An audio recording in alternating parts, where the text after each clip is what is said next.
Que Dieu vous bénisse. Merci de m'avoir rejoint. Aujourd'hui est 5 minutes du lundi. Notre thème pour le mois de novembre est la paix. Le 8 novembre, en louant Dieu, j'ai entendu un message. Il a dit, « Seuls ceux qui sont enracinés dans la parole tiendront. Seuls ceux qui sont enracinés dans la parole tiendront. » Et j'ai pensé à la maison qui était construite sur le roche. Matthieu 7 est une parabole où Dieu nous encourage d'être les acteurs de la parole, c'est-à-dire vivre la parole. Et il parle d'une maison, d'un homme sage.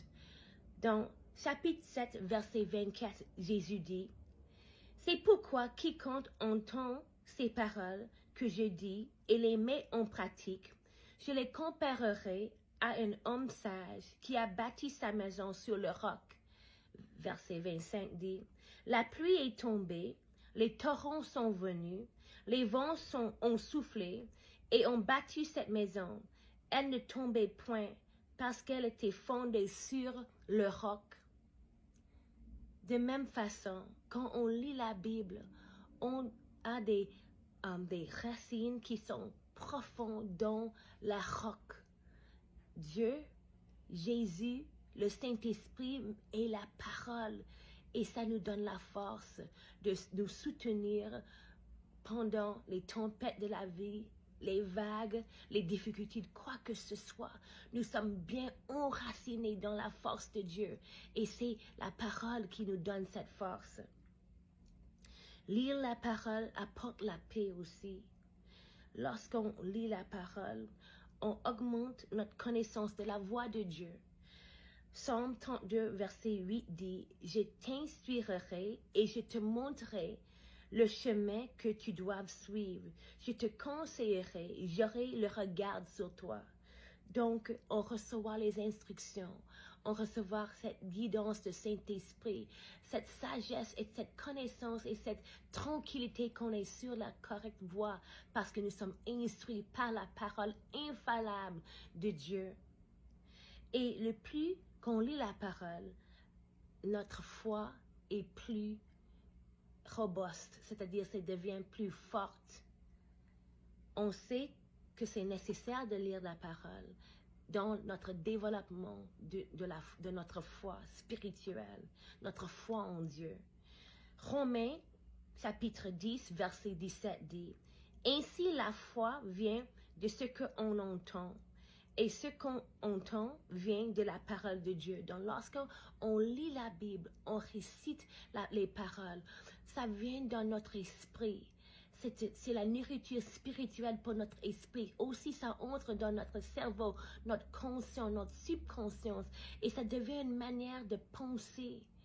Et quand les choses arrivent, cette voix de Dieu est plus forte. Et on a cette force pour aller au-delà de les circonstances qui sont difficiles. Donc, notre foi est nourrie en lisant la parole. La parole est comme une épée. J'ai pensé à ça parce que j'ai vu une vision, et aussi c'est dans la parole, mais j'ai vu une vision où chaque parole de Dieu était comme une épée.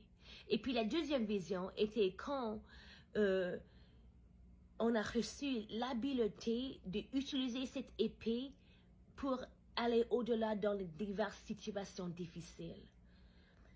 Hébreux 4, verset 12 dit, « Car la parole de Dieu est vivante et efficace, et plus tranchante qu'une épée à deux tranchants, pénétrant jusqu'à partager l'âme et l'esprit, les jointures et les moelles.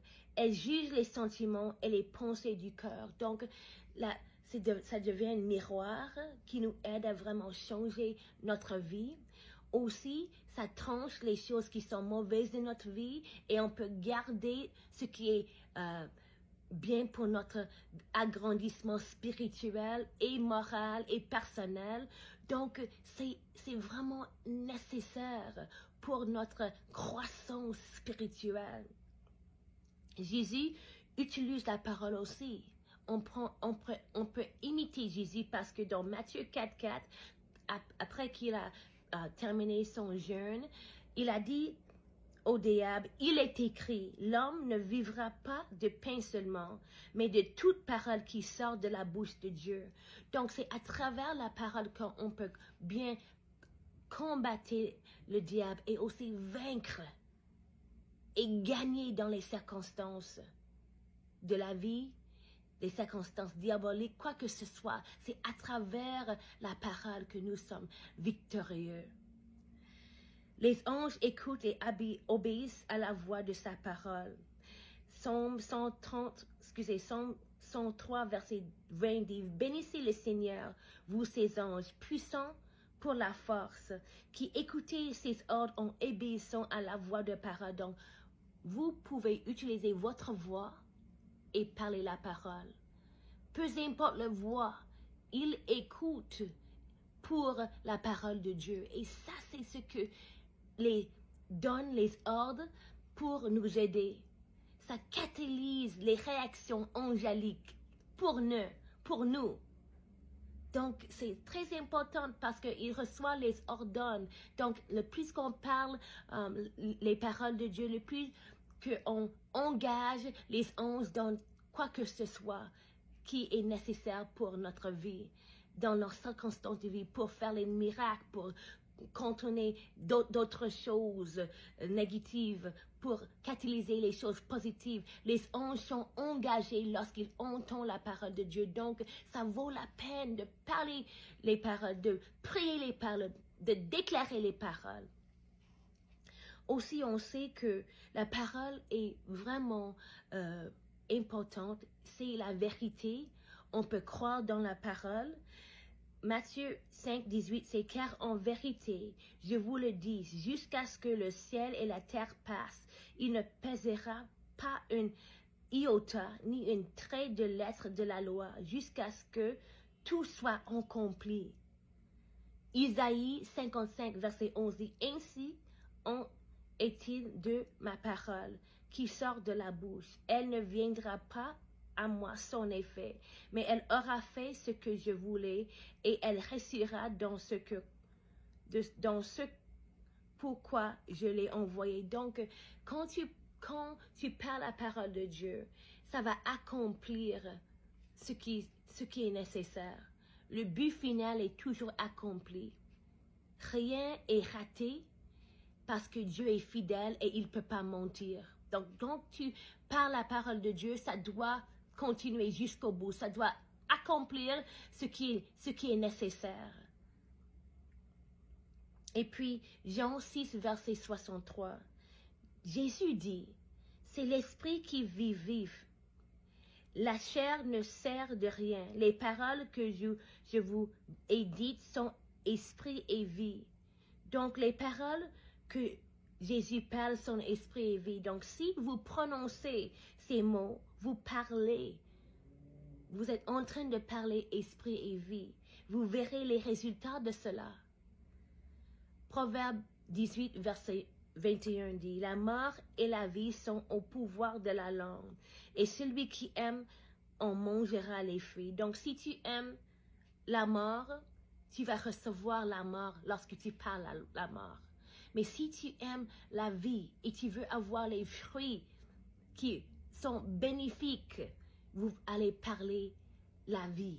Et on sait ce qui est la vie, c'est la parole. Parce que Jésus a dit, les paroles que je parle sont esprit et vie. Donc, quand on parle et on récite et on lit la Bible, nous sommes en train de bâtir notre foi, mais aussi nous sommes en train de vraiment faire sortir, relâcher, créer la vie et les fruits abondants pour notre vie.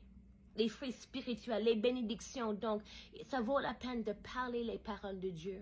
Ce sont l'esprit, ce sont vie et aussi ça crée les bons fruits. Mes amis, Dieu ne ment pas. Il est là pour vous. Il est là pour vous. Et puis, je vais terminer par partager un message qu'il m'a donné aussi. Ça dit